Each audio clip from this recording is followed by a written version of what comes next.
Ya, baik. Selamat sore. Assalamualaikum warahmatullahi wabarakatuh. Suaranya bisa masuk, jelas terdengar?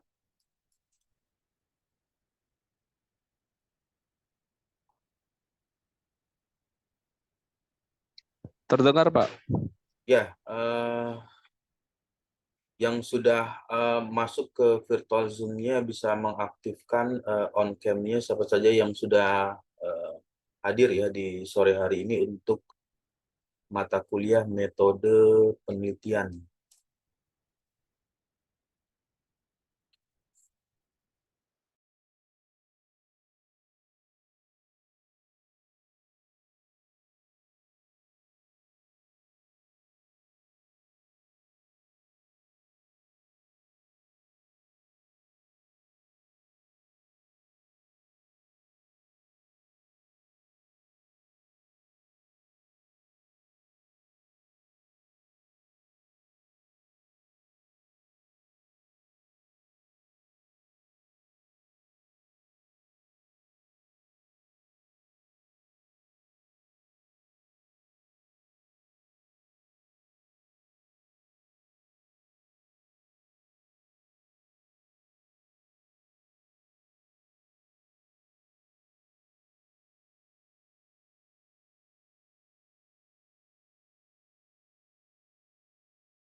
Ya, untuk tampilan di layar atau share screen-nya sudah terlihat.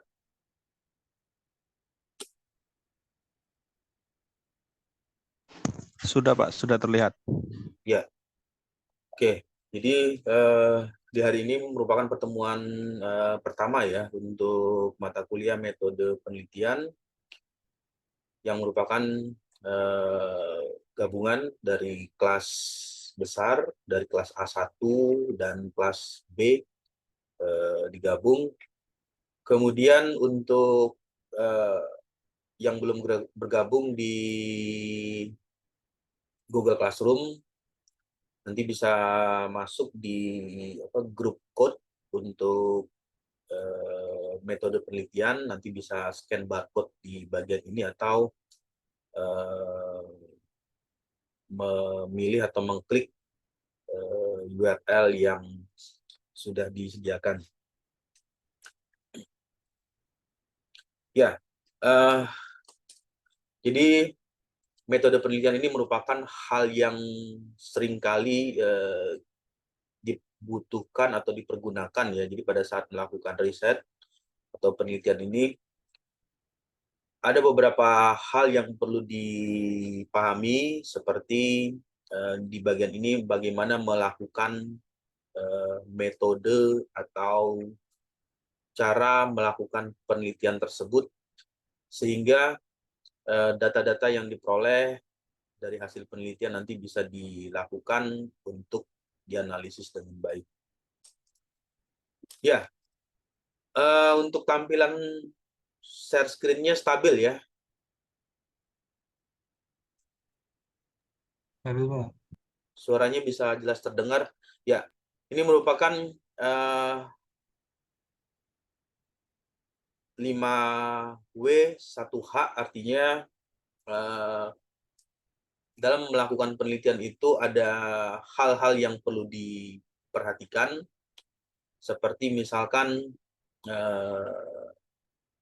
kapan penelitian itu atau di mana penelitian ini akan dikerjakan. Jadi pada saat melakukan riset atau melakukan penelitian, kapan penelitian ini akan dilakukan? Apakah dilakukan di laboratorium atau di tempat eh, magang atau di tempat PKL atau di tempat eh, yang lain. Kemudian kapan hal itu akan dikerjakan?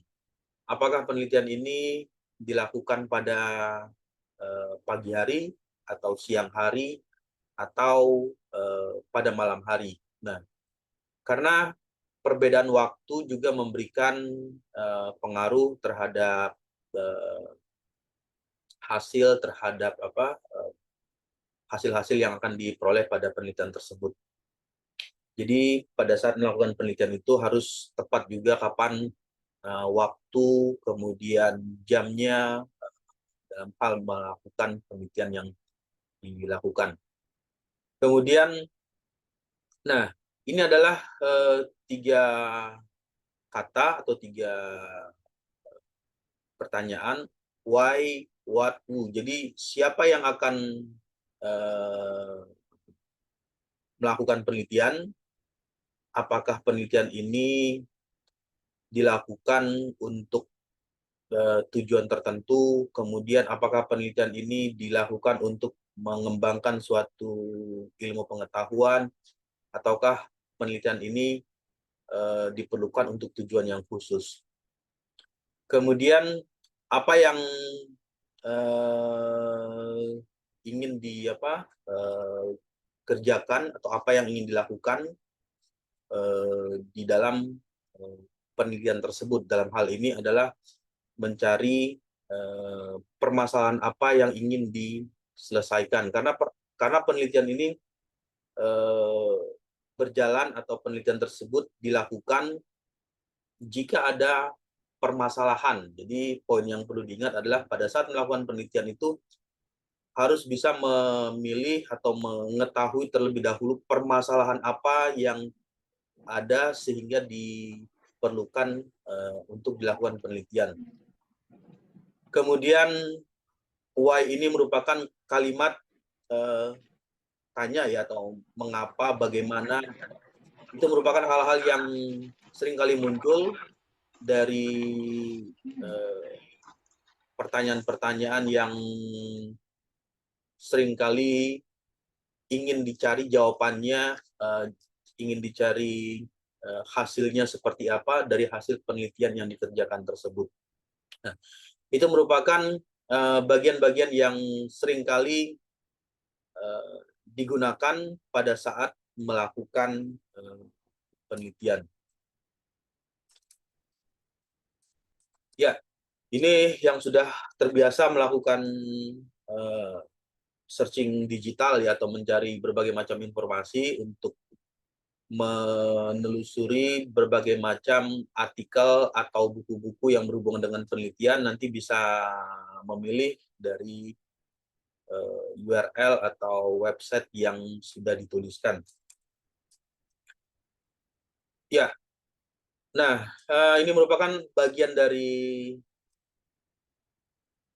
penilaian untuk metode penelitian ini, karena di bagian akhir kita tidak ada UAS ya, tidak ada ujian akhir semester. Di bagian akhirnya, karena metode penelitian ini berhubungan erat dengan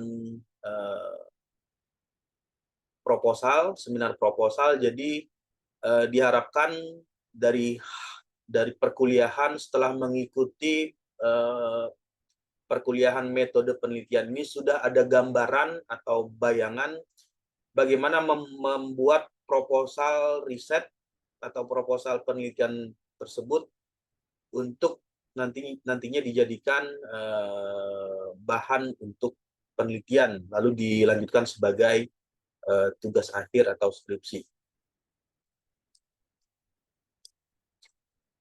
Ya, tampilan share screen-nya stabil, bisa jelas terlihat. Stabil, Pak.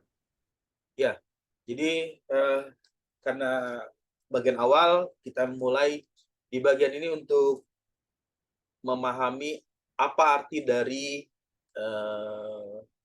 metode penelitian atau metodologi penelitian. Jadi metode penelitian ini diperoleh dari kata metode, yang artinya cara yang tepat untuk melakukan sesuatu. Jadi pada saat melakukan penelitian, hal apa yang tepat, hal apa yang sesuai untuk menjawab semua problem statement atau permasalahan yang ingin dicari di penelitian tersebut. Nah, ini merupakan metode apa yang dilakukan atau cara apa yang dipergunakan. Kemudian logos ini diartikan didapat dari kata metodologi atau logos, yang artinya ilmu atau pengetahuan. Nah, Untuk bisa menjawab permasalahan tersebut, berarti seorang peneliti harus setidak-tidaknya memiliki basic knowledge atau ilmu dasar untuk bisa menjawab pertanyaan atau hal-hal apa yang ingin dicari tersebut.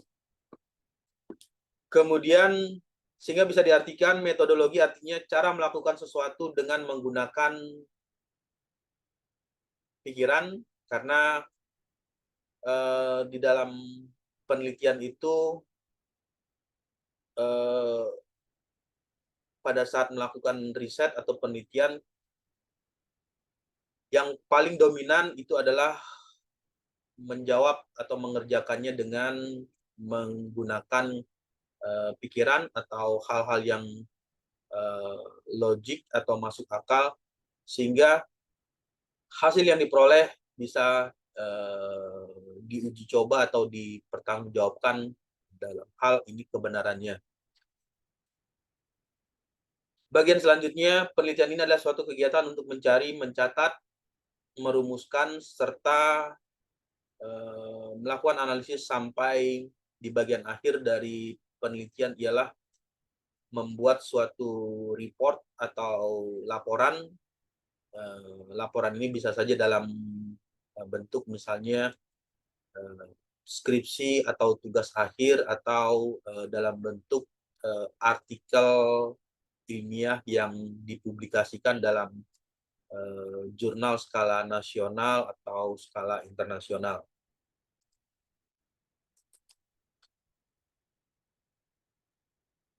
Yang menjadi pertanyaan, kenapa harus dilakukan penelitian? Jadi penelitian ini kenapa harus dikerjakan atau kenapa harus dilakukan?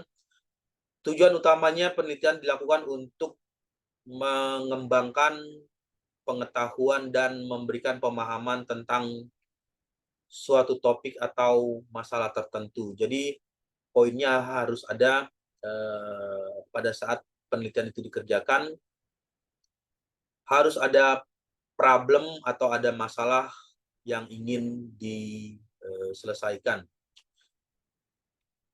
Ada beberapa alasan mengapa penelitian perlu dilakukan. Yang pertama, untuk memecahkan permasalahan atau menyelesaikan problem, karena penelitian dapat membantu untuk mengidentifikasi masalah dan menemukan solusi untuk masalah tersebut. Jadi di bagian ini yang pentingnya adalah bagaimana melakukan identifikasi permasalahan dan mencarikan solusi atau jawaban dari permasalahan yang ditemukan tersebut. Misalnya penelitian dapat membantu mengidentifikasi penyebab masalah, misalkan di bagian ini ada kesehatan, berarti permasalahannya bagaimana menyelesaikan permasalahan kesehatan yang ada di lingkungan sekitar, atau misalkan di bidang mechanical engineering atau di bidang teknik yang berhubungan dengan energi, berarti harus mencari solusi atau alternatif baru untuk menggantikan energi yang ramah terhadap lingkungan. Kemudian yang selanjutnya adalah meningkatkan pengetahuan, karena penelitian dapat membantu untuk mengembangkan pengetahuan dan pemahaman tentang suatu topik atau masalah. Nah, poin di bagian ini untuk meningkatkan pengetahuan berarti seseorang yang melakukan penelitian tersebut harus mencari literatur yang ada hubungan dengan penelitian yang dikerjakan tersebut, sehingga bisa menambahkan informasi atau pengetahuan dari penelitian yang dikerjakan tersebut. Toyota tuh Avanza.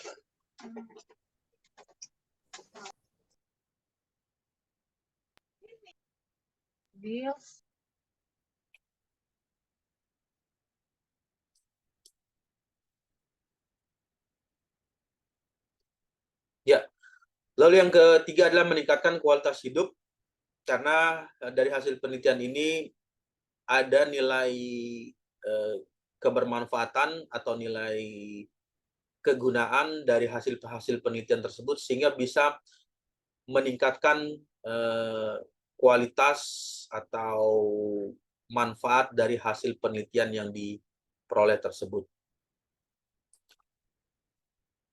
Lalu yang berikutnya, penelitian dilakukan untuk mengembangkan teknologi dan inovasi. Ini merupakan juga bagian hal yang penting. Ketika penelitian itu dikerjakan, jadi diperlukan pengembangan untuk teknologi yang sudah ada, lalu dicarikan atau dicari inovasi untuk mendapatkan teknologi yang baru, sehingga teknologi tersebut selalu mengalami pengembangan. Yang berikutnya, untuk meningkatkan efektivitas dalam hal ini merupakan kebijakan ya. Jadi di dalam penelitian juga memberikan fungsi untuk meningkatkan efektivitas kebijakan. Penelitian dapat membantu untuk meningkatkan efektivitas kebijakan secara umum atau secara publik. Misalnya penelitian tentang ada hubungannya dengan masalah kesehatan masyarakat, yang dapat membantu meningkatkan pemahaman tentang kebijakan yang efektif untuk meningkatkan kesehatan masyarakat tersebut. Nah, ini beberapa pendapat ya. Jadi ada beberapa pendapat atau argumen dari beberapa peneliti yang mendefinisikan mengenai metode penelitian. Yang pertama dari Profesor Dr. Sugiono menjelaskan penelitian adalah cara ilmiah. Kenapa dikatakan cara ilmiah? Karena di dalam penelitian ini bisa dibuktikan secara logik atau masuk akal, sehingga data-data yang diperoleh itu bisa dibuktikan, divalidasi, serta diuji kebenarannya. Lalu yang kedua, metodologi penelitian adalah sebuah kegiatan yang ilmiah yang dilakukan dengan teknik yang cermat dan sistematis. Nah, di bagian ini merupakan susunan ya. Pada saat melakukan penelitian, ini ada 3 poin, 1, 2, dan 3. Teknik itu merupakan cara melakukan penelitian. Bagaimana cara melakukan penelitian, misalnya dalam hal penggunaan alat ukur atau alat-alat instrumentasi. Nah, apa yang harus dilakukan sebelum peralatan tersebut dipasang atau sebelum peralatan tersebut dipergunakan? Yang pertama, harus mengetahui bagaimana cara mengoperasikan atau menggunakan alat ukur tersebut. Kemudian seberapa presisi atau seberapa akurat dari alat ukur yang dipergunakan tersebut. Apakah tingkat keakurasiannya cukup bagus atau perlu dilakukan kalibrasi ulang untuk mendapatkan hasil yang lebih baik. Lalu yang kedua adalah cermat, dalam hal ini mendapatkan data. Jadi pada saat data tersebut diperoleh dari hasil pengukuran atau dari hasil pengujian, seorang peneliti juga harus bisa mencermati apakah data tersebut data yang valid atau data yang invalid atau data yang tidak sesuai. Lalu yang ketiga adalah sistematis. Sistematis ini merupakan bagian yang tersusun secara terukur, tersusun secara teratur pada saat melakukan penelitian sehingga tidak melakukan pelompatan atau merubah bagian-bagian yang sudah ditetapkan pada saat melakukan penelitian tersebut.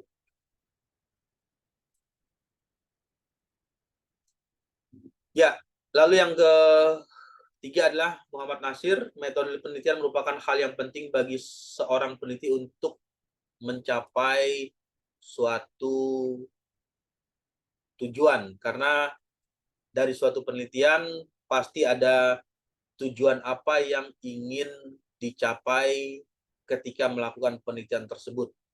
Dan ini harus bisa terjawab dengan cara harus menemukan jawaban dari permasalahan yang dicari tersebut.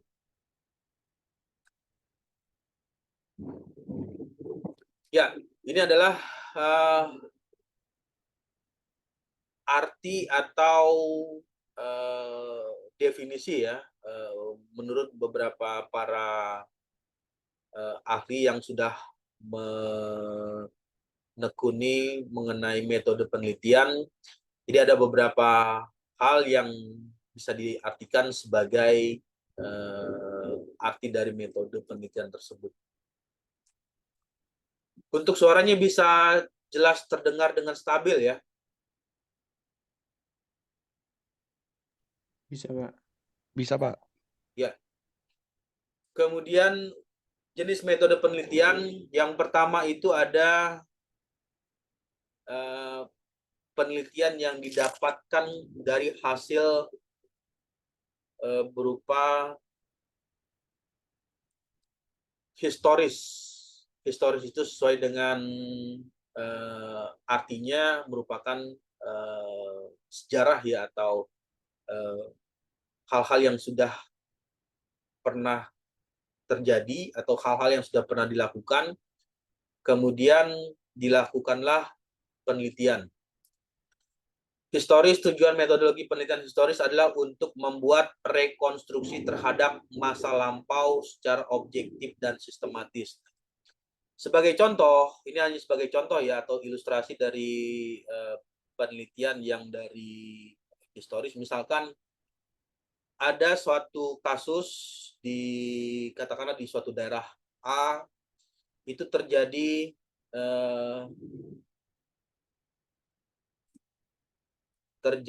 kebakaran. Nah, pada saat terjadi kebakaran ini berarti ada sejarah atau historis yang menyebabkan proses terjadinya nyala api atau proses terjadinya pemicu kebakaran. Hal ini dilakukan untuk mengetahui bagaimana proses kebakaran tersebut bisa terjadi, maka dibuatlah rekonstruksi. Rekonstruksi itu merupakan pembuatan secara pengulangan, rekonstruksi kejadian secara pengulangan, bagaimana kejadian tersebut yang sudah terjadi secara lampau, artinya yang sudah dilalui, sehingga bisa didapatkan hasil yang objektif dan sistematis untuk bisa memberikan kesimpulan hal-hal apa yang menyebabkan terjadinya kebakaran atau terjadinya nyala api tersebut di suatu daerah. Itu merupakan ilustrasi apa yang dimaksud dengan metode penelitian yang dilakukan secara historis. Lalu yang berikutnya adalah metode penelitian yang didefinisikan secara atau dikerjakan secara deskriptif. Deskriptif ini metode penelitian deskriptif tujuannya untuk mendeskripsikan suatu kejadian atau suatu fenomena yang ada secara akurat, faktual, dan sistematis dengan fakta tertentu atau dengan hasil yang diperoleh secara tertentu. Selanjutnya adalah metode penelitian untuk perkembangan. Jadi tujuan dari metode penelitian ini untuk menambahkan ilmu pengetahuan atau menyelidiki urutan dan pola atau pertumbuhan dari suatu perubahan. Misalkan ini merupakan ilustrasi ya, hanya contoh ilustrasi. Misalkan dulu di tahun 2000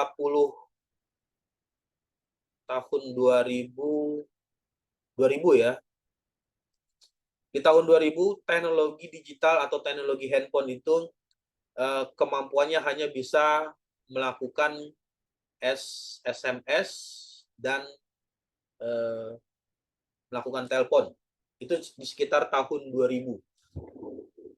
Di tahun saat ini di tahun 2024, alat komunikasi sudah mengalami perubahan. Yang awalnya itu hanya kemampuannya bisa SMS, tetapi bisa berkomunikasi melalui WhatsApp atau video call. Kemudian bisa mengakses internet dengan sangat cepat. Sampai saat ini sudah masuk ke 5G ya, untuk jaringan internetnya. Nah, ini adalah memberikan penjelasan bahwa adanya perkembangan dari metode yang sudah ada, dari cara yang metode yang lama, yang awalnya komunikasi itu hanya berupa pesan teks. Sekarang untuk komunikasi bisa dalam berupa pesan suara maupun berupa video maupun secara live menggunakan video call. Nah, ini merupakan bagian perkembangan dari metode penelitian. Lalu yang selanjutnya ada metode penelitian ini dalam hal ini berupa case atau kasus. Jadi metode penelitian harus bertujuan untuk mempelajari background atau latar belakang dari suatu keadaan secara intensif.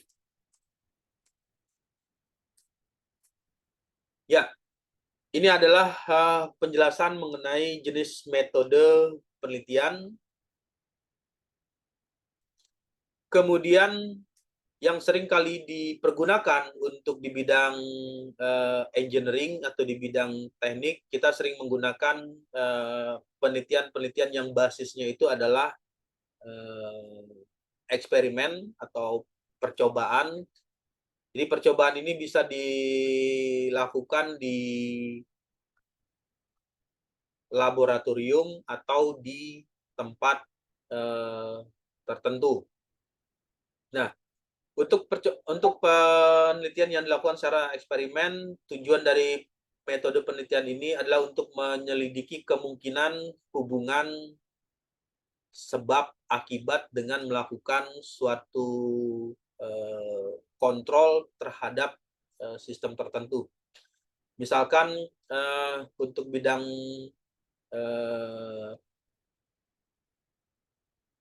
heat transfer, berarti ada hubungan, misalkan ada hubungan sebab akibat. Misalkan hubungan temperatur dengan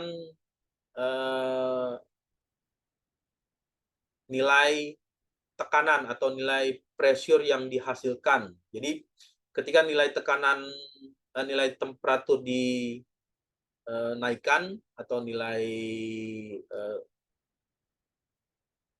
suhu ditingkatkan, maka memberikan akibat bisa menimbulkan nilai tekanan yang mengalami peningkatan. Nah, di bagian-bagian tertentu, jadi ada hal-hal yang perlu dilakukan kontrol, bagaimana mengontrol suhu atau mengontrol temperatur tersebut sehingga bisa mendapatkan nilai tekanan yang diperlukan.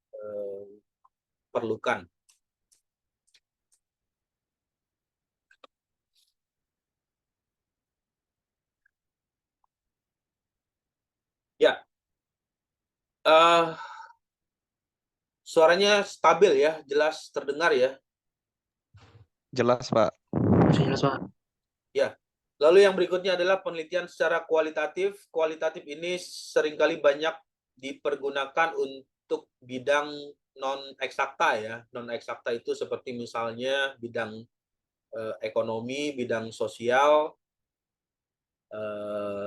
politik, itu seringkali menggunakan penelitian yang dilakukan secara kualitatif.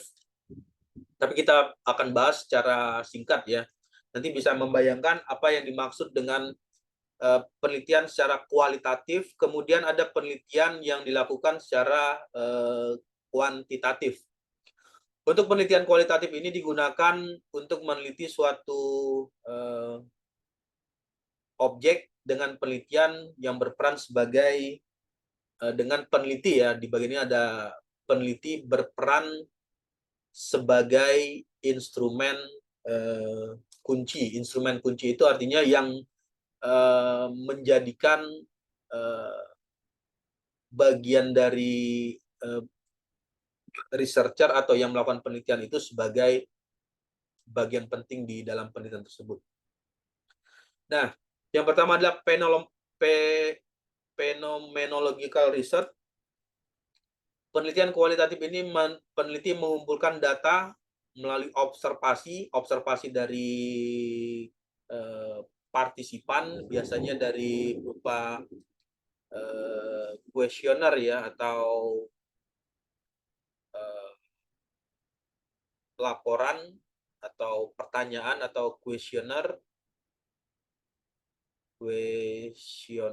yang dibagikan dari misalnya dari 100 responden atau dari 1000 responden yang diberikan pertanyaan-pertanyaan, kemudian menjawab pertanyaan-pertanyaan tersebut. Misalnya ada 10 pertanyaan, lalu dijawab secara memilih pertanyaan. Misalnya pertanyaan pertama ada opsional A, B, C, atau D. Lalu jawaban-jawaban ini dikumpulkan untuk mendapatkan hasil yang ingin dicari dari hasil penelitian yang dikerjakan tersebut.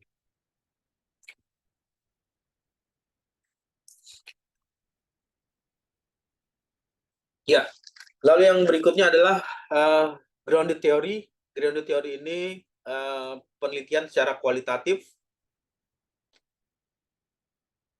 penelitian terhadap budaya dari suatu kelompok melalui wawancara dan observasi.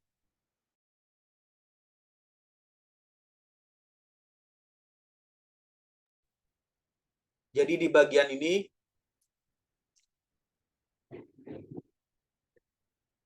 penelitian dilakukan terhadap suatu kelompok tertentu atau suatu daerah tertentu untuk dilakukan wawancara dan observasi atau melihat secara langsung ya. Jadi di observasi ini bisa dengan menggunakan visual atau menggunakan video, menggunakan kamera atau foto, atau menggunakan audio berupa wawancara. Itu adalah penelitian yang dilakukan secara grounded theory. Kemudian ada case study. Untuk case study ini, penelitian kualitatif ini peneliti mengeksplorasi suatu kejadian. Jadi ada suatu kejadian di tempat tertentu atau di di daerah tertentu, lalu dicoba untuk dipelajari kenapa kejadian itu bisa terjadi, kemudian kenapa kejadian ini bisa dialami atau dilakukan di daerah tersebut, lalu bagaimana prosesnya pada saat kejadian berlangsung, apa yang terjadi atau proses apa yang berlangsung pada saat kondisi tersebut terjadi. Lalu bagaimana atau seperti apa aktivitasnya? Apakah aktivitasnya dalam kondisi yang teratur atau aktivitas dalam kondisi yang ketidakteraturan? Ini merupakan bagian case study yang dilakukan. Lalu yang berikutnya adalah naratif riset. Untuk naratif riset ini penelitian kualitatif. Peneliti melakukan studi untuk mendapatkan data sejarah yang selanjutnya disusun menjadi berupa laporan. Nah, untuk laporan ini ada peranan dari yang menulis laporan. Jadi yang menulis laporan itu harus bisa menarasikan kronologis atau kejadian yang terjadi pada saat kondisi tersebut berlangsung. Jadi pada saat kondisi tersebut berlangsung harus dituliskan dengan laporan narasi yang cukup baik.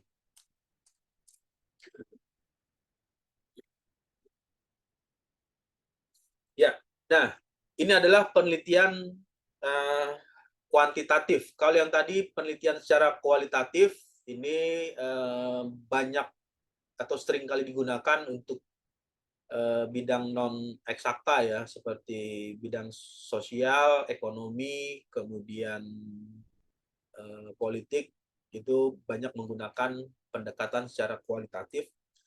Lalu bagaimana dengan kuantitatif? Untuk penelitian yang kuantitatif ini untuk banyak sekali berhubungan dengan bidang-bidang masalah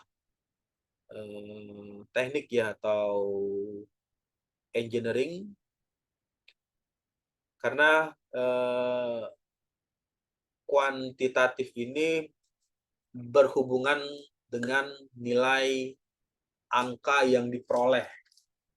Jadi penelitian kuantitatif digunakan untuk meneliti populasi atau sampel.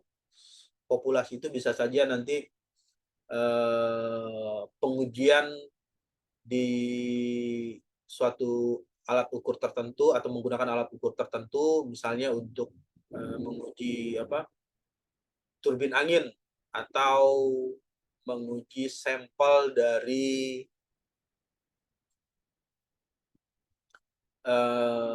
bilah tertentu atau bagian tertentu dari turbin tersebut. Lalu data-data dikumpulkan dengan menggunakan alat ukur. Bagaimana mengumpulkan datanya atau bagaimana memperoleh hasil tersebut? Apakah hasil ini diperoleh dengan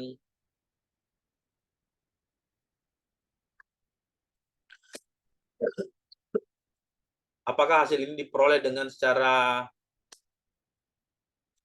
digital menggunakan alat ukur, atau diperoleh dengan menggunakan pengukuran secara analog? Nah, itu adalah data-data yang diperoleh untuk menggunakan alat ukur.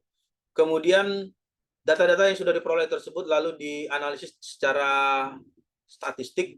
Nanti bisa di statistik itu bisa mendapatkan berapa besar nilai data maksimal, kemudian berapa besar data minimal. Itu adalah data-data yang diperoleh secara statistik. Lalu berapa nilai rata-rata atau average dari misalnya kecepatan aliran fluida yang mengalir di suatu sistem. Itu adalah bagian data yang diolah secara statistik.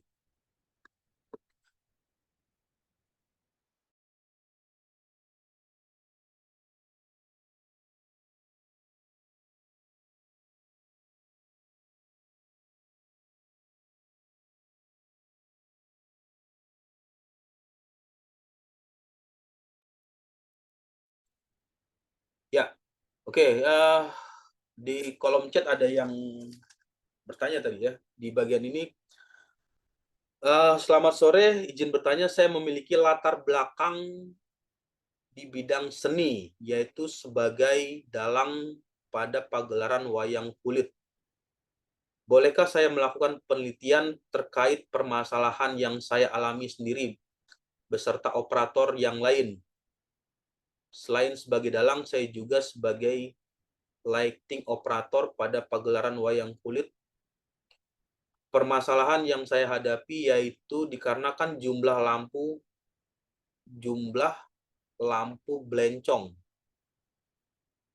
yang banyak, kurang lebih 7 lampu, sehingga menyebabkan banyaknya tumpukan kabel dan terbatas panjang kabel, sehingga para operator yang memainkan efek lampu harus berada di belakang dalang.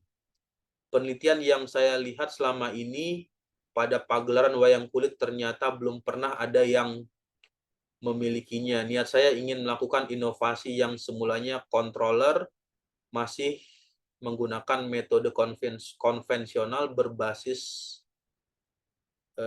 Android. Lalu apabila proyek tersebut berhasil saya lakukan, apakah boleh saya kembangkan menjadi jurnal? Ya, dari pertanyaan yang dituliskan di kolom chat, bisa dilakukan karena penelitian ini kan awalnya itu ada problem ya, atau ada permasalahan karena penelitian itu diawali adanya permasalahan. Dari tulisan yang ditulis di kolom chat ini, permasalahan yang dituliskan itu masalah efek lighting ya, atau efek pencahayaan, karena pencahayaannya ini memberikan peranan penting pada saat dilakukan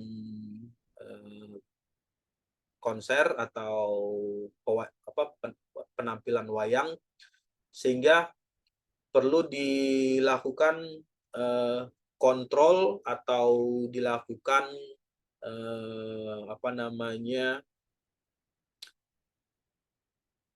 pengaturan secara digital ya, menggunakan Android atau menggunakan sistem controller. Ya, itu bisa saja dilakukan atau bisa dikerjakan untuk mengatur bagaimana efek pencahayaan atau memberikan cahaya yang bagus atau cahaya yang maksimal pada saat melakukan pertunjukan. Nah, ini untuk melakukan riset tersebut atau melakukan membuat suatu penelitian, yang pertama harus dilakukan mencari literatur atau referensi ya, hal apa yang baru atau hal apa yang unik. Karena di bagian akhir dituliskan di bagian ini, apabila proyek tersebut berhasil saya lakukan, apakah boleh saya kembangkan menjadi jurnal? Yang menjadi pertanyaan, bolehkah saya kembangkan menjadi jurnal? Untuk bisa masuk ke dalam jurnal, pada saat akan dilakukan publikasi, maka jurnal tersebut umumnya memiliki reference. Jadi kalau pada saat ini dipublikasikan ke jurnal tertentu, maka harus ada referensinya. Referensinya apa? Misalnya penelitian-penelitian terdahulu. Nah, apa yang harus dilakukan supaya bisa terpublikasi atau bisa diterima oleh jurnal yang dituju? Yang pertama harus mencari hal yang berbeda atau hal yang unik atau hal yang baru dari penelitian yang sudah ada. Misalkan kalau di bagian ini kemampuannya menggunakan Android ya, berbasis Android. Lalu apa yang berbeda dari sistem kontrol yang lain atau sistem kontrol yang sudah ada.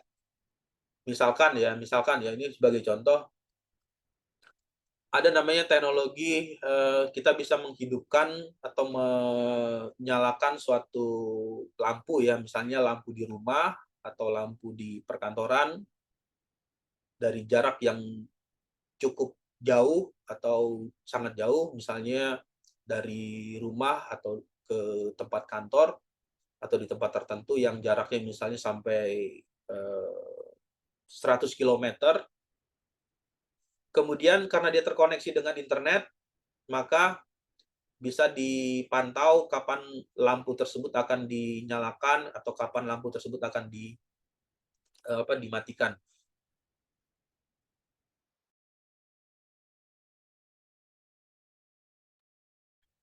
Nah, hal inilah yang perlu ditelusuri atau dicari apa yang berbedanya atau apa yang uniknya sehingga nanti bisa dikembangkan atau bisa dipublikasikan untuk bisa dimuat ke dalam jurnal.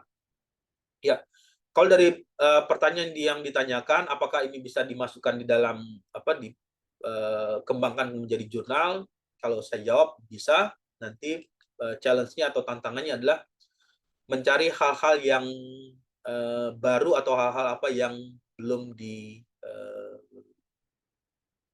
atau belum dikerjakan di penelitian-penelitian sebelumnya. Ya, ada lagi pertanyaan?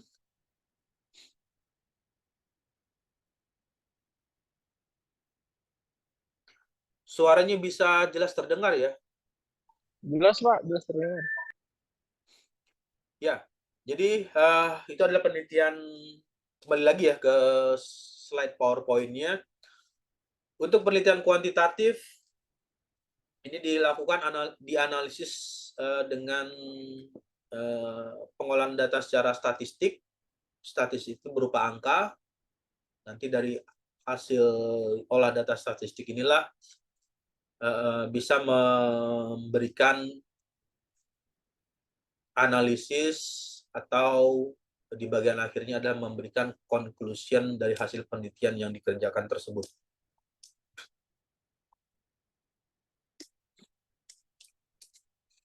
Ya, untuk penelitian kuantitatif yang pertama bisa dilakukan secara survei. Survei ini apa yang dimaksud dengan survei? Survei adalah teknik pengumpulan data dengan kuesioner.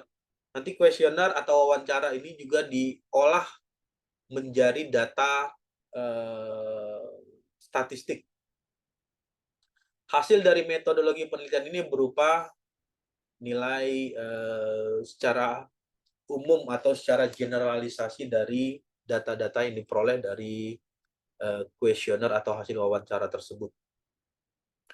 Kemudian yang berikutnya adalah eksperimen. Eksperimen digunakan untuk mengetahui pengaruh variabel. Jadi ada variabel yang saling memberikan pengaruh. Ada variabel independen terhadap variabel dependent dalam kondisi yang dikendalikan. Jadi ada variabel yang bebas, kemudian variabel ini memberikan pengaruh terhadap hasil yang dikendalikan. Agar kondisi dapat dikendalikan dalam penelitian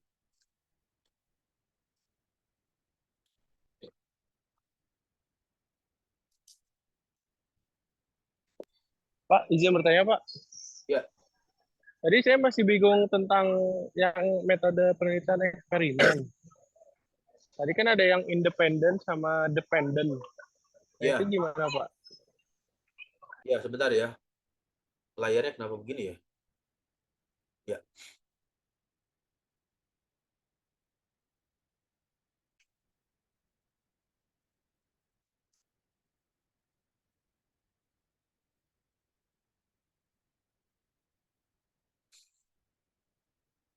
Untuk share screen-nya bisa terlihat ya. Bisa, Pak.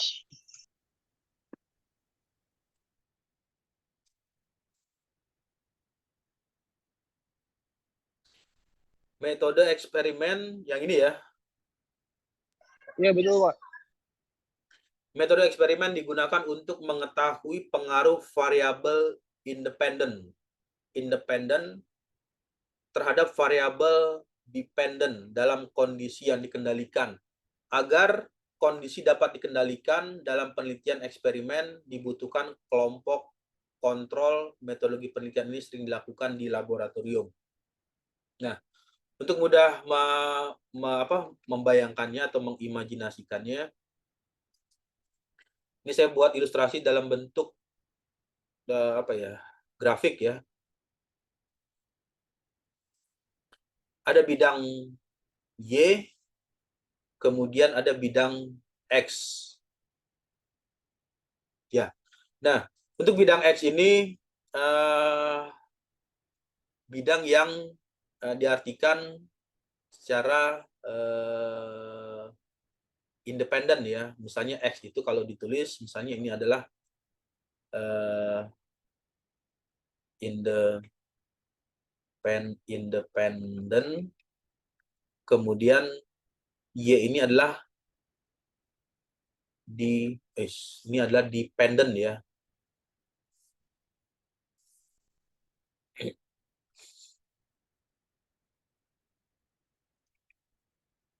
Ya. X independen, Y dependent, kemudian kalau independen tadi artinya apa? Bebas ya. Kemudian dependent ini dipengaruhi.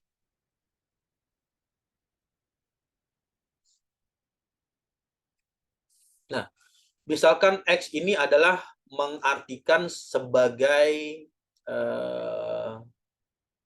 temperatur,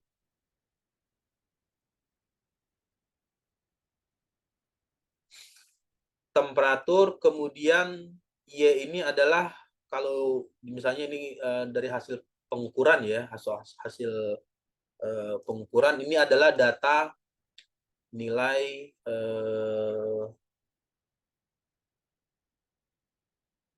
tekanan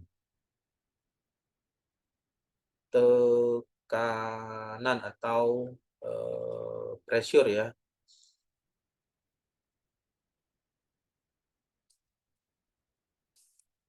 Lalu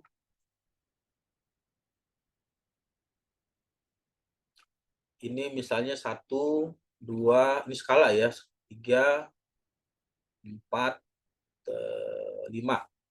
1, 2, 3, 4, 5. Kemudian ini juga sama, 1, 2, 3, 4, 5. 1, 2, 3, 4, 5. Nah, yang menjadi pertanyaan, misalnya dalam suatu pengujian katakanlah ini melakukan pengujian di ruang bakar atau internal combustion engine, misalnya di tempat suatu pembakaran. Misalnya ini gambar ilustrasi ya. Ini ada suatu ruang sebut aja ruang bakar. Ini ilustrasinya adalah ruang bakar ya.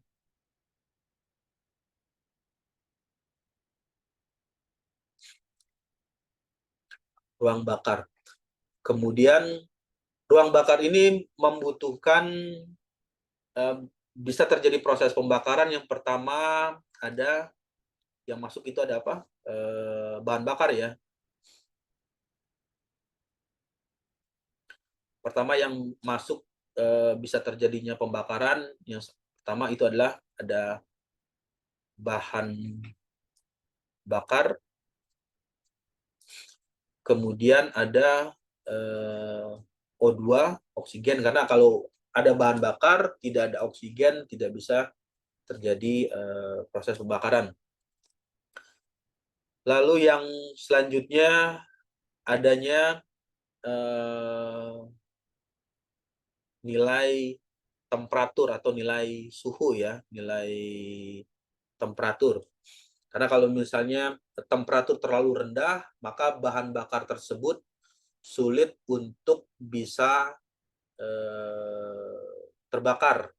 Nah, jadi temperaturnya harus dijaga bagaimana bisa membakar dari bahan bakar yang dipergunakan tersebut. Ya. Lalu apa hubungannya tadi independen dan dependent? Jadi misalnya di bagian ini diilustrasikan dalam berupa angka ya. Misalkan ada temperatur rendah, berarti menghasilkan tekanan yang rendah ya. Jadi kalau temperaturnya rendah, berarti yang tekanannya nilainya rendah. Nah, di bagian ini, misalnya ini warna merah ya, ini titik temperaturnya rendah, temperaturnya 1, maka tekanannya 1. Kemudian ketika temperaturnya naik, maka tekanannya meningkat. Kemudian temperaturnya dinaikkan lagi, maka tekanannya naik terus. Kemudian yang ini juga temperaturnya, kenapa? Suaranya bisa jelas masuk terdengar ya? Jelas, Pak. Ya, jadi temperaturnya naik, maka tekanannya mengalami kenaikan. Nah, jadi kalau dibuat grafik garis, nah jadi kurang lebih seperti itu. Nah, independen. Nah, di bagian inilah fungsi dari independennya. Independennya itu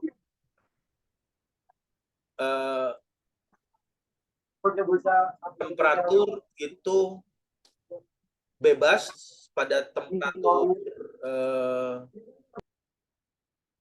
berapa yang dipergunakan, apakah mau dinaikkan temperaturnya atau diturunkan, naik atau turun.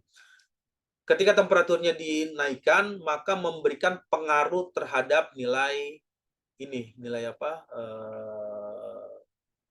Tekanan yang dihasilkan. Jadi ketika temperatur naik, maka jika temperatur naik, maka tekanan ikut naik atau dipengaruhi. Begitu juga sebaliknya, ketika temperaturnya ini diturunkan, maka tekanan juga mengalami penurunan.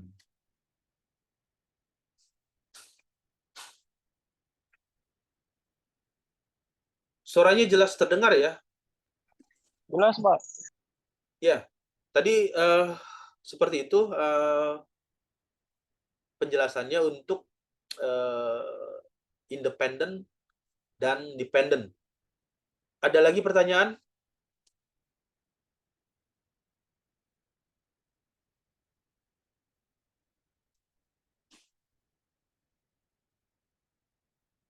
Ya, kalau tidak ada, saya akan kembali lagi ke slide PowerPoint ya.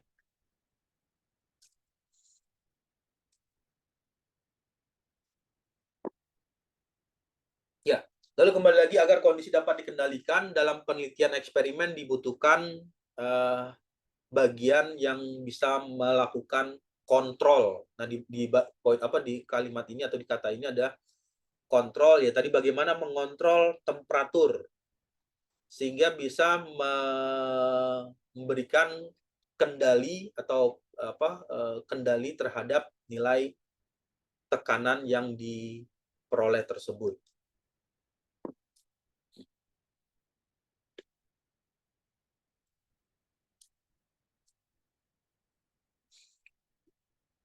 Ya, lalu yang berikutnya adalah ini merupakan grafik atau tampilan chart ya. Yang pertama ada basic research. Basic research ini yang biasa dikenal dengan riset fundamental. Riset fundamental. Kalau riset fundamental itu fundamental research itu seringkali tidak langsung bisa dipergunakan atau seringkali tidak langsung bisa dipakai. Umumnya hanya melihat fenomena atau karakteristik dari suatu kondisi tertentu. Misalkan ya, ini ada gambaran seperti apa sih riset fundamental. Riset fundamental misalnya ini ada sistem ya. Kalau di mekanika fluida ada namanya sistem seperti ini. Nah, ini ada sistem. Yang berbeda adalah luas penampang. Ini misalnya kalau digambarkan ini adalah A1, kemudian ini adalah A2. A1 misalnya dengan luasnya itu 5, kemudian yang A2 ini adalah 8. Nah, untuk riset fundamental, ini adalah kondisi yang simple ya atau sederhana. Hanya mengkarakterisasi perbedaan luas penampang. Luas penampang A1 tidak sama dengan luas penampang A2. Apa yang dilihat? Hanya melihat aliran vorticity yang terjadi di bagian ini. Nah, bagaimana pengaruhnya? Misalnya nilai kecepatan yang dilakukan variasi. Misalnya untuk pengujian pertama V1 kecepatannya 5. Kemudian pengujian kedua V2 kecepatannya 10. Misalnya 5 meter per second, ini 10 meter per second. Lalu V3 pengujiannya 15 meter per second. Yang dilihat adalah nanti bagaimana terbentuknya vorticity atau vortex tersebut. Apakah dengan bertambahnya kecepatan, bisa memberikan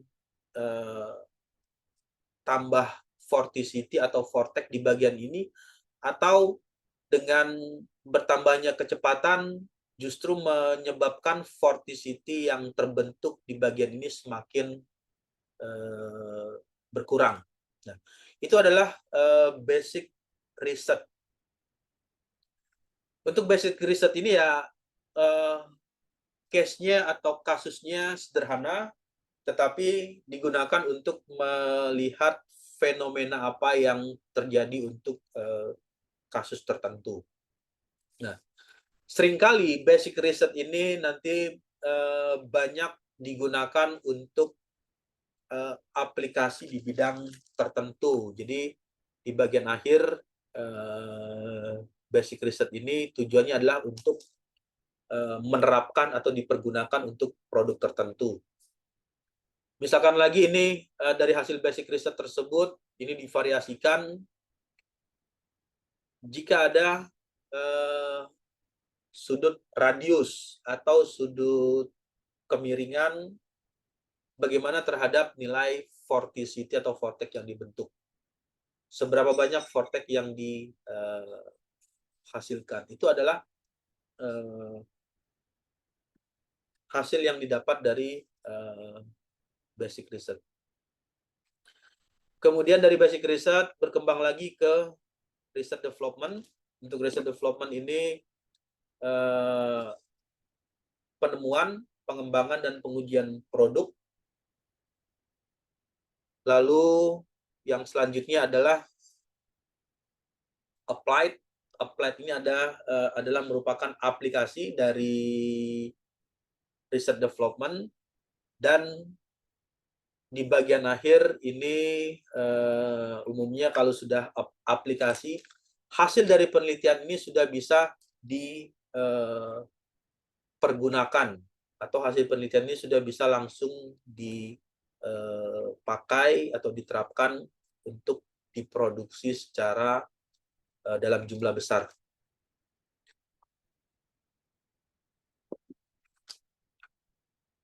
Ya, lalu yang berikutnya untuk metode penelitian ini dibagi ke dalam bentuk berdasarkan tujuan, tidak ada tujuan seperti apa, lalu tingkat kealamiahan tempat penelitian. Yang pertama untuk tujuan penelitian ada penelitian dasar, penelitian pengembangan, penelitian terapan. Untuk tempat penelitian, ada penelitian yang dilakukan secara eksperimen. Eksperimen ini bisa dikerjakan di laboratorium atau di tempat tertentu. Lalu yang berikutnya penelitian dilakukan secara survei, dan di bagian selanjutnya ada penelitian natural ya, naturalistik, atau penelitian yang melihat kejadian secara natural atau secara alamiah, seperti misalnya bagaimana proses terjadinya gerhana matahari. Itu adalah hal-hal yang fenomenologi atau yang terjadi secara alamiah. Misalnya bagaimana proses terjadinya gempa atau proses terjadinya gelombang tsunami sehingga menyebabkan gempa di sekitar daerah tersebut. Nah, itu adalah penelitian yang dilakukan secara natural. Natural itu ya melihat kondisinya secara langsung di kondisi di alam semesta.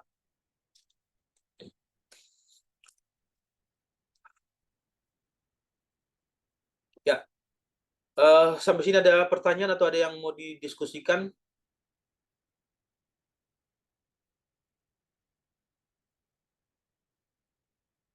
Ya, kalau tidak ada, suaranya stabil ya untuk bisa terdengar. Terdengar, Pak. Ya. Stabil, Pak. Yang berikutnya adalah penelitian, bidang penelitian. Ini diklasifikasikan. Untuk bidang penelitian ada penelitian dasar, kemudian penelitian terapan, lalu ada penelitian tujuannya melakukan evaluasi. Nah, untuk bidang penelitian dasar seperti penelitian bidang fisik, perilaku, dan sosial itu masuk dalam kategori basic research. Jadi yang sering kali dilakukan di bidang apa namanya itu undergraduate ya, atau strata 1 atau skripsi atau tugas akhir, itu seringkali banyak melakukan di penelitian dasar. Nah, untuk penelitian dasar ini ya seringkali bagaimana melakukan atau mengamati perilaku, misalnya kalau ada hubungan tentang mekanika fluida, bagaimana mengamati perilaku atau pengaruh kecepatan atau pengaruh nilai tekanan fluida tertentu atau pengaruh terhadap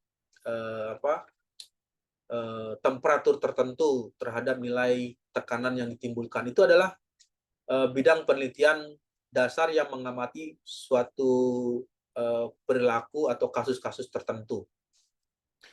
Untuk bidang terapan, ini ada di medis atau di bidang kesehatan, di rekayasa juga di bidang engineering, melakukan refresh ya, atau refresh engineering, kalau yang biasa dikenal itu dengan singkatan ATM, ambil, tiru, modifikasi. Itu adalah bagian dari melakukan suatu rekayasa terhadap suatu objek yang sudah ada, suatu objek yang sudah pernah diproduk, kemudian dimodifikasi atau direkayasa untuk mendapatkan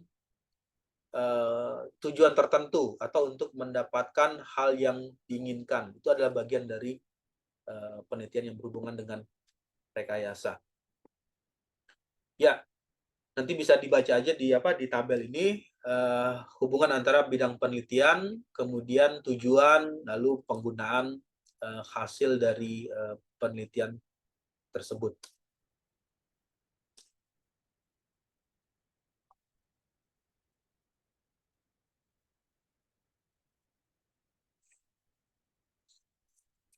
Ya, lalu yang berikutnya adalah untuk ilmu pengetahuan. Ilmu pengetahuan ini diartikan sebagai sekumpulan pengetahuan yang tersusun secara sistematis dan runtut melalui metode penelitian atau metode ilmiah. Jadi pada saat mendapatkan atau mencari ilmu pengetahuan ini merupakan sekumpulan informasi itu yang disusun secara berurutan, secara sistematis dan terstruktur melalui metode penelitian atau metode ilmiah yang biasa disebutnya.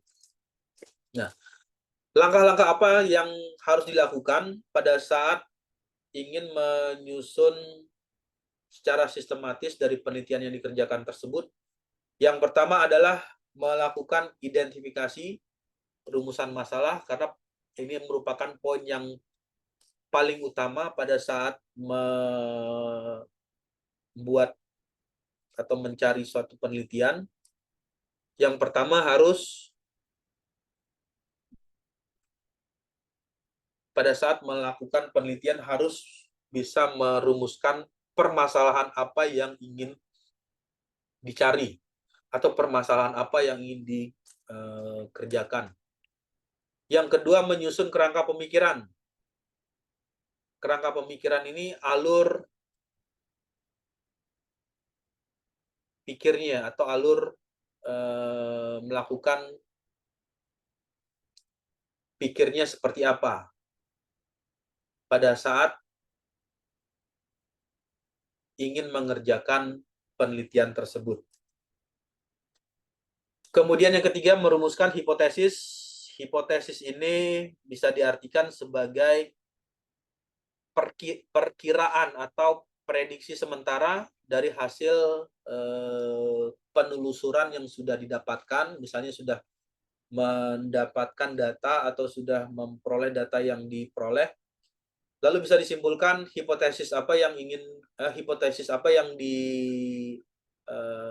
bisa disimpulkan, atau hipotesis apa yang bisa dituliskan dari hasil data-data yang sudah diperoleh tersebut. Kemudian yang keempat adalah menguji hipotesis. Jadi setelah membuat hipotesis, ini setelah dibuat, maka harus diuji apakah hipotesis yang diberikan itu sudah sesuai atau hipotesis ini masih dalam pengembangan untuk langkah selanjutnya. Jadi harus bisa dilakukan pengujian. Terakhir, menarik kesimpulan. Jadi ini merupakan langkah-langkah sistematis dalam hal melakukan penelitian.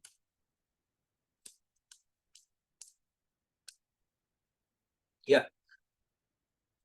Yang berikutnya adalah teori. Jadi pada saat melakukan suatu riset atau penelitian ini diperlukanlah teori yang telah teruji kebenarannya secara ilmiah. Nah, ini yang seringkali kalau dilakukan citasi ke dalam draft proposal atau draft skripsi atau tugas akhir atau artikel ilmiah, seringkali misalnya menggunakan, misalnya ya, ini contoh aja, persamaan continuity, misalnya A1 dikali dengan V1, A2 dikali dengan V2. Ini adalah teorinya, teori dari persamaan kontinuitas untuk aliran fluida dengan misalnya kondisi luas penampang yang berbeda. Teori ini seringkali digunakan jika misalnya ada kasus tertentu, misalnya objeknya mengalami perubahan dimensi atau perubahan ukuran, sehingga dilakukanlah teori-teori apa yang relevan untuk bisa membantu menjawab permasalahan tersebut. Lalu yang kedua adalah fakta. Fakta sebenarnya jadi bisa dibuktikan secara eksperimen atau secara percobaan dengan melakukan pengukuran atau melakukan pengujian sehingga bisa teruji kebenaran dari hasil data yang diperoleh tersebut. Lalu yang ketiga adalah fenomena. Untuk fenomena ini merupakan gejala dan kejadian yang ditangkap dengan menggunakan 5 panca indera. Ini mata.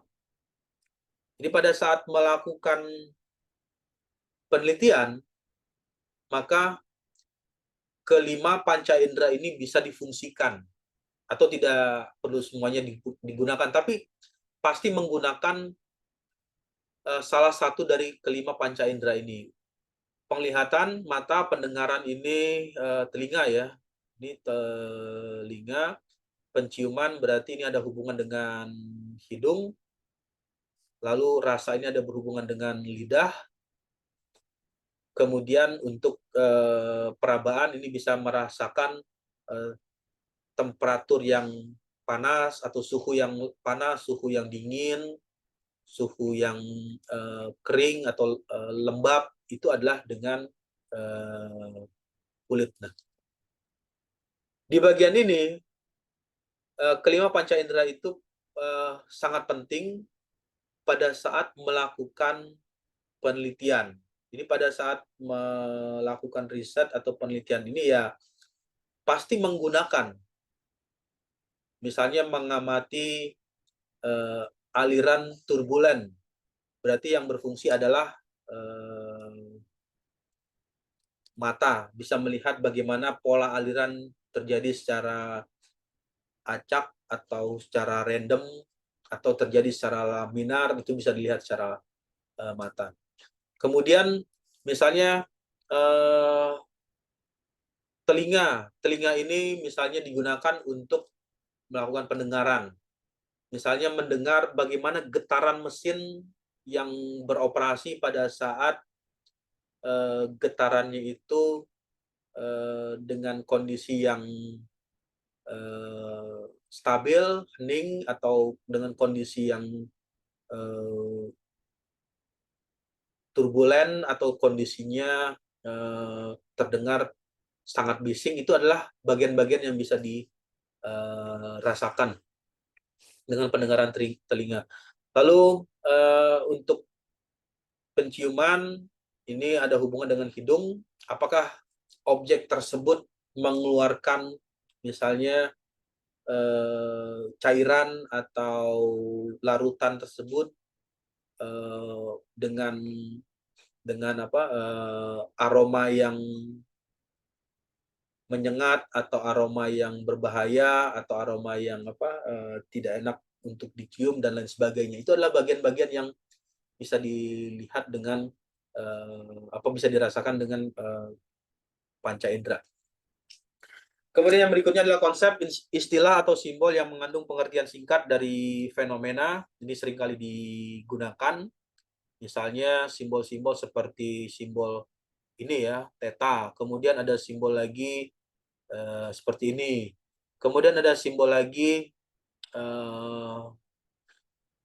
gamma, alpha, beta. Itu adalah simbol yang mengandung pengertian singkat dari suatu fenomena atau kondisi-kondisi tertentu.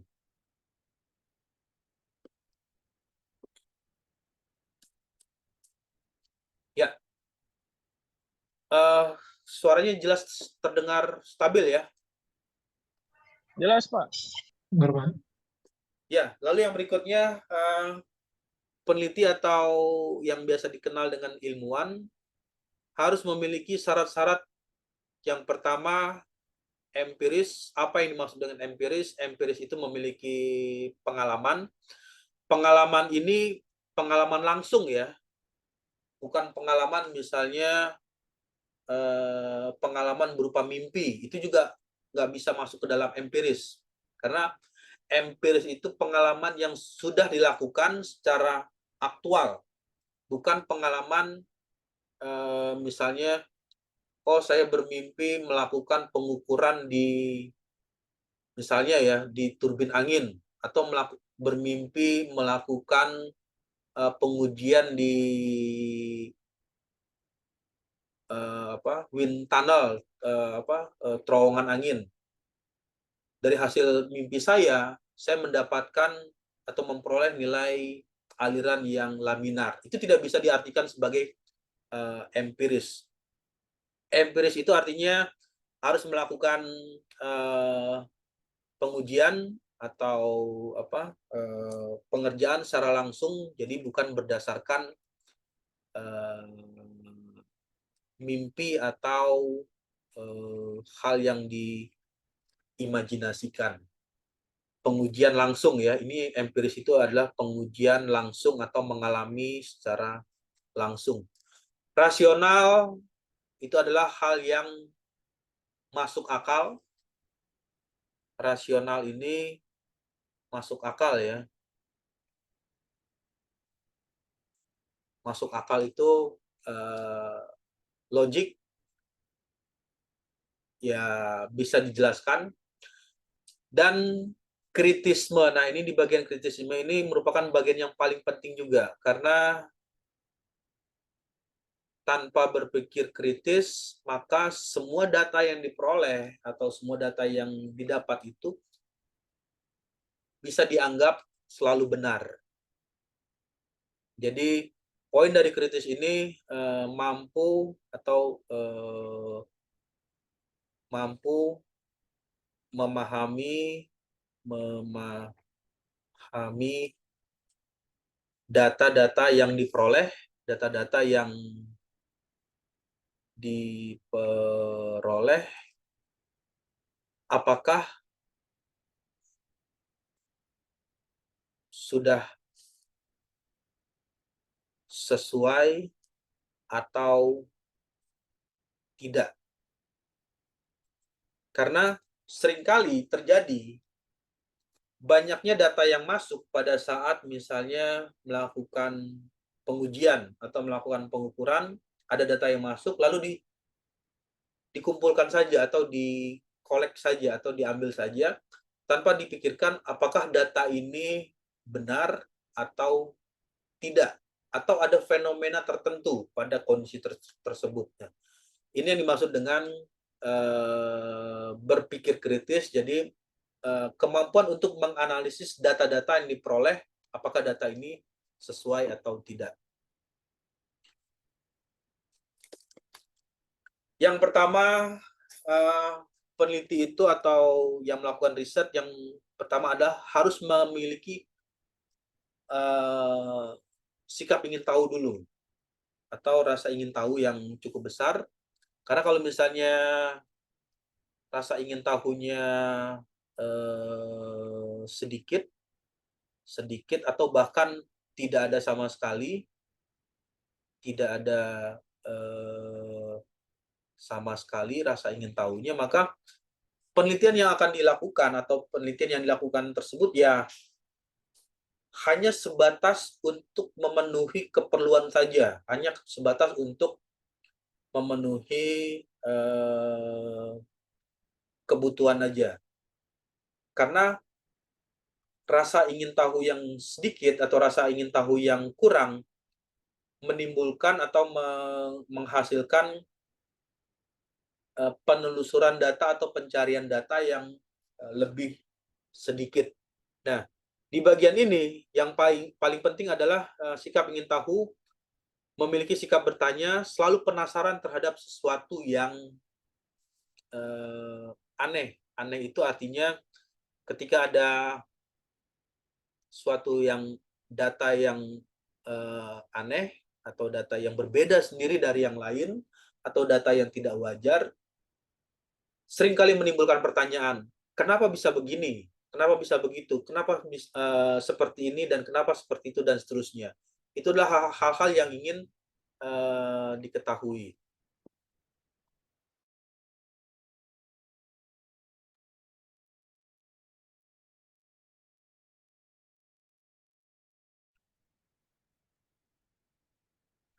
Ya,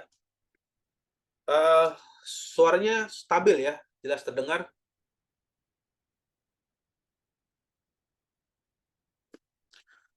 Ya, Ya Pak, jelas Pak.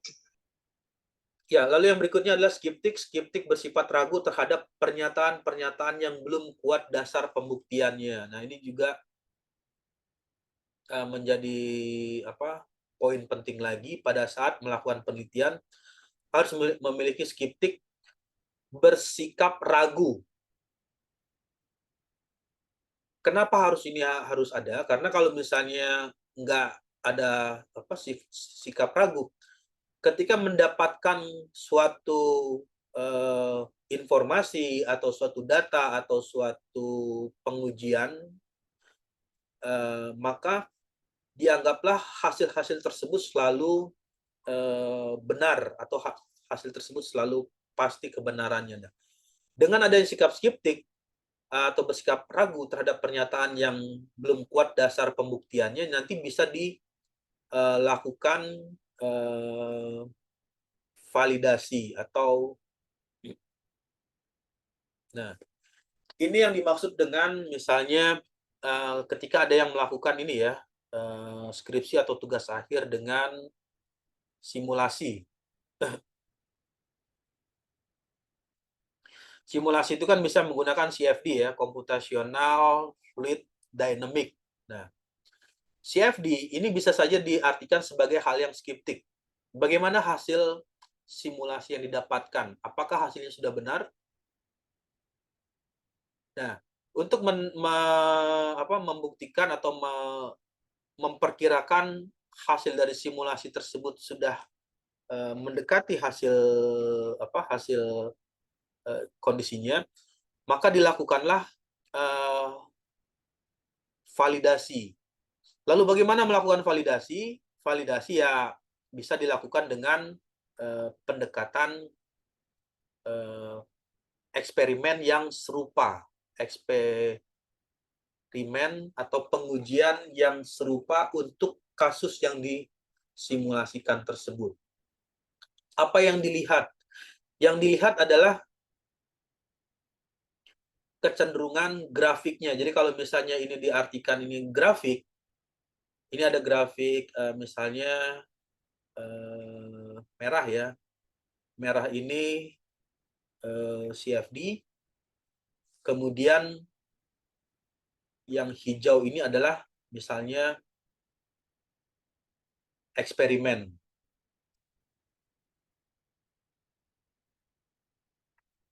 Nah, yang dilihat itu adalah tren grafiknya atau kecenderungan bagaimana grafik tersebut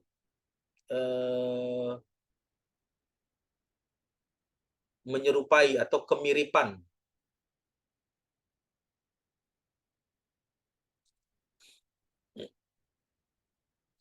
Jika hasil CFD-nya misalnya dari hasil simulasi ternyata grafiknya seperti ini, ada lengkungan ya. melengkung kurva ke bawah, kurvanya persamaan kuadrat ke bawah, kurvanya ke bawah. Lalu eksperimen juga seperti ini. Lalu bagaimana misalnya kalau hasil eksperimennya ternyata bukan ke bawah tetapi ke atas? Nah, inilah yang diperlukan untuk melakukan pembuktian berulang. Yang dilakukan adalah menguji eksperimennya, kemudian yang berikutnya menguji hasil simulasinya atau hasil CFD-nya. Karena bisa saja eksperimennya ada kesalahan pada saat menggunakan alat ukur, ternyata alat ukur tersebut belum dikalibrasi. Misalnya alat ukur ini sudah dipergunakan cukup lama, puluhan tahun, karena sudah cukup puluhan tahun sehingga sensitivitas dari alat ukur tersebut sudah tidak berfungsi dengan baik. Nah, itu juga perlu dilakukan kalibrasi atau pencocokan dari alat ukur yang digunakan. Kemudian untuk simulasinya, bagaimana dengan simulasinya? Nah, di bagian simulasi ini berarti harus lihat lagi model matematik apa yang digunakan atau persamaan apa yang digunakan pada saat melakukan simulasi tersebut, karena persamaan matematika yang digunakan ini memberikan pengaruh terhadap hasil simulasi yang dikerjakan. Jadi pada saat menggunakan persamaan matematik yang berbeda, itu akan memberikan hasil yang berbeda pula untuk hasil yang didapatnya. Ya, lalu yang berikutnya adalah kritis. Ini yang tadi, kritis itu ya tidak langsung menerima 100%, apapun hasilnya, kemudian hasil tersebut harus dipikirkan dengan baik. Lalu yang keempat, objektif, mementingkan objektivitas, artinya tidak memihak. Misalkan tadi satu contoh, ini hanya ilustrasi ya. Misalkan karena lebih interestnya atau lebih senangnya dengan hasil simulasi, jadi menganggap hasil simulasi itu selalu benar, lalu mengesampingkan hasil eksperimen. Nah, itu juga kurang tepat atau kurang sesuai. Atau bahkan sebaliknya, lalu lebih mementingkan atau menganggap hasil eksperimen itu pasti benar, pasti sesuai atau pasti tepat, itu juga kurang sesuai, karena di bagian ini ada objektivitas, bagaimana kita bisa menentukan bagian apa hal yang penting dan bagian apa hal yang tidak penting pada saat melakukan penelitian tersebut. Apakah dengan hasil CFD, dengan hasil eksperimen itu sudah sesuai atau masih perlu dilakukan pengujian ulang untuk mendapatkan hasil yang lebih akurat. Ya. Ini adalah bagian yang objektivitas. Lalu yang kelima, free from etik, bahwa ilmu itu monologis, yaitu menilai apa yang benar dan apa yang salah. Jadi pada saat melakukan analisis atau memberikan kesimpulan, ya tuliskan saja sesuai dengan apa yang didapat, sesuai dengan apa yang diperoleh pada saat melakukan penelitian itu, tanpa harus peneliti tersebut harus merasa khawatir atau merasa takut nanti hasil penelitiannya ini akan berhasil merugikan atau dan lain sebagainya. Tapi katakanlah hal-hal apa yang benar dan apa yang salah dari hasil yang dikerjakan dari penelitian tersebut. Dan harus memperhatikan apa yang baik dan apa yang buruk nanti bagi feedbacknya itu adalah untuk kepentingan kemanusiaan. Ya, oke, baik. Sampai sini ada diskusi atau ada yang ingin ditanyakan? Izin bertanya Pak, untuk PPT-nya nanti di-share nggak, Pak? PPT atau recording-nya? Ya, untuk PPT apa yang tadi ya, video perkuliahannya nanti saya akan bagikan di rekaman, nanti bisa didengarkan ulang untuk materinya. Bisa diakses lewat Google Classroom atau gimana, Pak? Di YouTube nanti bisa dilihat lagi, didengarkan lagi untuk video perkuliahannya. Oke, baik, Pak. Terima kasih. Ya. Ya, ada lagi pertanyaan? Izin Pak, ingin bertanya Pak. Iya. Ini Pak, untuk Google Classroom-nya saya membuka link yang Bapak kirim tidak bisa Pak. Untuk Google Classroom itu login menggunakan email UPN. Punya ya? Belum Pak. Hah? Belum? Iya Pak, soalnya saya pertukaran pelajar Pak. Jadi email sama ininya belum ada Pak. Email dari mana pertukaran pelajarnya? Dari Medan Pak, HKBP Nomensen Pak. Dari Medan, Universitas apa? HKBP Nomensen Pak. Oh, dari sana ya. Ya, nanti di WA group sudah gabung ya? Sudah Pak. Ya, nanti coba WA saya, nanti saya forward ke Pak Sigit untuk bisa dibuatkan email UPN VJ. Baik Pak. Ya. Ada lagi pertanyaan?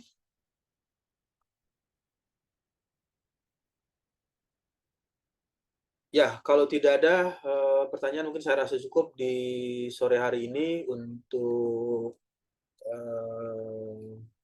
mata kuliah metode penelitian. Nanti kita ketemu lagi di minggu depan untuk mata kuliah yang sama di mata kuliah metode penelitian. Kemudian output akhir dari kelas metode penelitian ini nanti diharapkan sudah bisa membuat proposal riset atau proposal penelitian. Proposal itu kan nantinya akan digunakan untuk skripsi atau tugas akhir. Jadi setidak-tidaknya sudah ada bayangan atau gambaran bagaimana membuat suatu proposal atau suatu penelitian yang ingin dilakukan.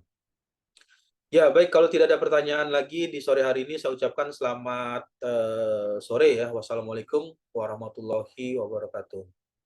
Waalaikumsalam. Waalaikumsalam warahmatullahi wabarakatuh. Terima kasih Pak. Terima kasih, Pak.